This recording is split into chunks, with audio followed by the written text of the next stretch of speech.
कर्पूरगौरं करुणावतारं संसारसारं। ओम शिवा, जय माता दी। पुनः स्वागत है आप सभी का। चलिए हमारा तुम विषय ले लेते हैं। दो बड़े मेजर प्लैनेट सूर्य और मंगल नीच प्रभावी हो गए हैं, और इसका जो नीच प्रभावी हैं, ये जो प्रभाव है, इसका सीधा असर जो वृष राशि का जो जातक है उसके जीवन पर क्या पड़ने वाला है। सबसे पहले इनके काल समझ लेते हैं दोनों ग्रहों के। सूर्यदेव 16 अक्टूबर 2024 दिन रहेगा सोमवार, प्रातः 7:52 तक कन्या राशि 6 नंबर में ही बने रहेंगे। इसके पश्चात तुला राशि 7 नंबर में प्रवेश करेंगे। यहाँ सूर्य नीच के हो जाएंगे। यहाँ पर सूर्यदेव 16 नवंबर 2024 दिन रहेगा शनिवार, प्रातः 7:41 तक बने रहेंगे।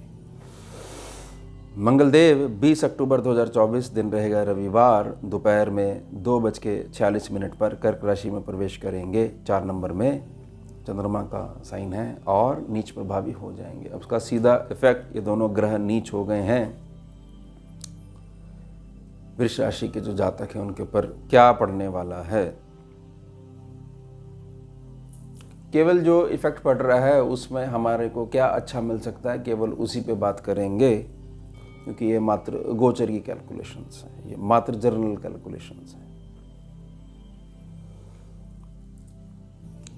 बहुत बड़ा बदलाव इस संदर्भ में आने वाला है। आपके जीवन में एक मैच्योरिटी का जो लेवल है वह बहुत ज़्यादा बढ़ने वाला है। ध्यान रखिएगा इस बात को। सर्वप्रथम सूर्य और मंगल को ऐसे समझिएगा कि सूर्य गुरु हैं, ज्ञान देते हैं, और उनकी ज्ञान को अपनाकर उनका मान सम्मान बढ़ाता है मंगल। ध्यान रखिएगा। तो सूर्य देव को प्रोटेक्शन मंगल देता ही देता है, कुंडली में कहीं भी बैठा हो। ध्यान रखिएगा, ये स्कैनिंग की कैलकुलेशन है, हमारी स्कैनिंग विद्या का ज्योतिष विद्या से कोई लेन देन नहीं है। सूर्यदेव जहाँ पर बैठे हुए हैं, नीच प्रभावी हो गए हैं, वह छठा भाव है, डेप्थ का सेक्शन है। सूर्यदेव की जो लाइट है, वह लाइट जो है और जो हीट है वह दो प्रकार से काम करती है कि जहाँ पर बैठेंगे उस स्थान को जलाना शुरू कर देंगे, और जहाँ पर सीधी दृष्टि से देखेंगे वहाँ पर लाइट जाएगी।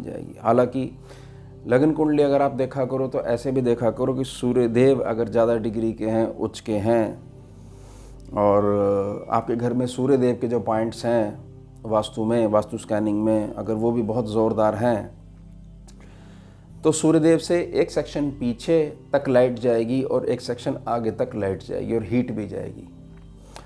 अब जो सूर्यदेव की सीधी दृष्टि है वहाँ पर प्रकाश जाएगा, लेकिन सूर्यदेव नीच हो गए हैं। नीच का मतलब यह है कि सूर्यदेव की पावर आधी रह गई है। सूर्यदेव कोई बिगड़ नहीं गए हैं, सूर्यदेव कोई आपके अगेंस्ट में नहीं हो गए हैं, उनकी पावर थोड़ी संतुलित हो गई है। अब का सीधा इफेक्ट ये पड़ेगा कि मानसिक शत्रुता, यह मानसिक भय भविष्य के प्रति जो बना रहता है वह लगभग आधा हो जाएगा। और भविष्य की जो चिंता बनी हुई है, भविष्य में जिनको ये लगा हुआ है कि रोटी कैसे खाएंगे, इतनी चिंता लगी हुई है। देने वाले ने जन्म दिया है तो वो छत भी देगा और रोटी भी देगा। आप सिर्फ कर्म प्रधानता अपनी प्रकृति बनाकर रखिएगा, तो वो भी सेटलमेंट होगी, वहाँ पर भी प्रकाश जा रहा है। अब फ़ायदा क्या है नीच होने का? फ़ायदा यह है, पॉजिटिविटी यह है कि एक्स्ट्रा पावर जो चल रही थी वह लगभग आधी हो जाएगी। उससे बहुत कुछ चीज़ें न्यूट्रल होने वाली हैं। और न्यूट्रल होने के पीछे एक बात समझिएगा, जो आधी पावर गई है वो गैप कैसे भरेगा? वह भरेगा मैच्योरिटी से। स्थितियाँ जो भी उत्पन्न होंगी वह आपको यह सोचने विवश कर देंगी कि मेरे को हर जगह जो मेरा जिद्दी स्वभाव है वह काम नहीं आने वाला है। मुझे थोड़ा सा धैर्य से, शांति से और थोड़ा सा बड़प्पन का गुण लेकर आना चाहिए। इसी से सारे कार्य हो जाते हैं। एक मीठी मुस्कान से सारे कार्य हो जाते हैं। व्यर्थ में बोलने की ज़रूरत नहीं है, मस्तिष्क ही चलाना पड़ेगा, उसी से सारे कार्य हो जाते हैं। तेल देखिए, तेल की धार देखिए। तो यह जो नीच प्रभावी काल है यह आपके लिए बहुत अच्छा होने वाला है। अब सूर्यदेव जो है, अगर नीच प्रभावी होने से उनको प्रोटेक्शन का अगर खतरा बना हुआ है तो भी कोई चिंता वाली बात नहीं है, क्योंकि मंगल देव की सीधी दृष्टि तीसरे भाव से बैठे बैठे उनके जो जहाँ से ज्ञान का जो सोर्स है उसके ऊपर पड़ रही है, तो किसी की हिम्मत नहीं है ग्रह की, मंगल चाहे जैसे मर्जी हो।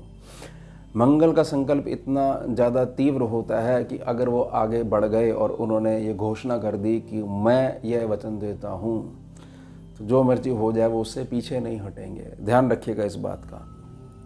तो ऐसा मत समझिएगा कि किसी प्रकार के सूर्य संबंधित जो भी कारक जो ऊर्जा भाव हैं वो है आपके खतरे में आ जाएंगे। किसी की नौकरी, सरकारी नौकरी या प्रशासनिक कार्यवाही है, प्रशासनिक जो संबंध है वह बिगड़ जाएंगे। ऐसा कुछ नहीं होने वाला। ध्यान रखिएगा क्योंकि मंगल उनको प्रोटेक्शन दे ही रहे हैं। अब मंगल जो नीच हुए हैं, मंगल हुए हैं आपके 3rd हाउस में नीच हुए हैं। मंगल की भी आधी पावर गई। मंगल की आधी पावर जाते ही आपको यह क्लियर हो जाएगा और बहुत अच्छे से क्लियर हो जाएगा कि मेरे काम सिर्फ और सिर्फ मेरी उत्तम प्रकृति ही आएगी। हर जगह जो है सीधे तरीके से जोर दिखाने से कोई कार्य नहीं बनता है, इससे मेरा भाग्य निर्माण नहीं होगा। और घूम फिर के मेरे घर का जो बुजुर्ग है उसकी सीख ही काम आएगी। ये पॉजिटिव बदलाव हैं, ये जो होने वाले हैं, इसको बहुत अच्छे से समझिएगा। इसी आधार पर मंगल का एक नया रूप आएगा कि मंगल मेहनत भी करवाएगा और सबसे ज़्यादा एक उत्तम गुण देगा, वह देगा आपके अंदर बड़प्पन का, और बड़प्पन के साथ में शांति का जो तत्व है वो साथ में चल के आएगा, फ्री में मिलेगा आपको। क्योंकि ऐसा कभी भी नहीं हो सकता कि जो व्यक्ति शांत है उसके अंदर बड़प्पन ना हो, और जो व्यक्ति के अंदर बहुत ज़्यादा मैच्योरिटी है उसको शांति का गुण नहीं हो उसके अंदर। ऐसा नहीं हो सकता। इसी आधार पर आपका भाग्य निर्माण होना अटल है। यानी अब जो मेहनत है उसमें मेहनत में मस्तिष्क मिल जाएगा, प्लस मैच्योरिटी मिल जाएगी, और उससे आपके उत्तम भाग्य का निर्माण होगा। इसके साथ में यह समझिएगा कि जो अष्टम दृष्टि पड़ रही है मंगल की, अष्टम को स्कैनिंग विद्या में जोड़ेंगे उत्तम भविष्य से। और मंगल जो हैं एक प्रकार के सोर्स हैं किसी व्यक्ति को 2 या 2 से अधिक मार्गों से पैसा दिलवाने में। यानी आपका जो कर्म क्षेत्र है उस कर्म क्षेत्र में चाहे जॉब हो, चाहे व्यापार हो, स्वयं का बिजनेस हो, या किसी प्रकार का प्रोजेक्ट आपने चलाया हुआ है जिसमें जॉब भी है टाइप में और बिजनेस भी है, आप मालिक भी हो, लेकिन जो है एक प्रकार से आपको घूमना भी पड़ता है। आप अपने लिए ही जॉब कर रहे हो और अपने लिए ही आप स्वयं में मालिक हो। तो इन सब क्षेत्रों में बहुत तेज़ी से बदलाव आएंगे, और जो सीधा इफ़ेक्ट पड़ेगा वह पड़ेगा आपके धन का जो इनकमिंग मार्ग है उस पर। थोड़ा सा संघर्ष होगा, लेकिन वो संघर्ष है वह उत्तम रिजल्ट दे के जाएगा, बहुत पॉजिटिविटी देकर जाएगा, और आपके पास स्वागत करिएगा कि नया सोर्स आ जाएगा इनकम का। और यह जो नया सोर्स आ जाएगा इनकम का, इससे जो ट्रेडिशनल वे में जो दूसरा सोर्स पहले से चलता आ रहा था, जो प्रथम जो सोर्स था, उसको डिस्टर्ब नहीं करना पड़ेगा। ध्यान रखिएगा। तो एक प्रकार से कहा जा सकता है कि किसी भी ग्रह की पावर अगर आधी हो रही है तो बहुत ज़्यादा घबराने की आवश्यकता नहीं होती है, क्योंकि आपकी लगन कुंडली नहीं है, ये गोचर की कुंडली है। आपको स्वयं का पता होना चाहिए कि स्वयं का मेरा ग्रह क्या है, ये तो मात्र गोचर का है। उससे ही मिलाकर देखना आना चाहिए, तभी पक्का रिजल्ट मिल पाएगा। तो सूर्य और मंगल दोनों ग्रह नीच हो रहे हैं। ये दोनों नीच प्रभावी होने का जो पॉजिटिव इफ़ेक्ट देंगे वह देंगे आपकी बढ़त पर और आपकी इनकम पर।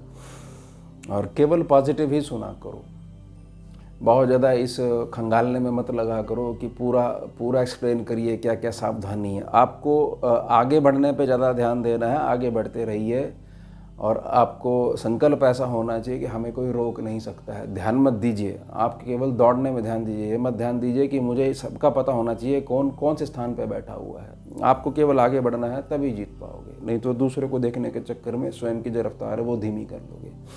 प्रार्थना रहेगी। स्कैनिंग की जो विद्या है, उसकी जो भी वीडियोज़ हैं, इनका जो आधार है वह है चंद्र राशि। तो प्रार्थना रहेगी आपको बहुत अच्छे से क्लियर होना चाहिए कि आखिर चंद्र राशि होती क्या है।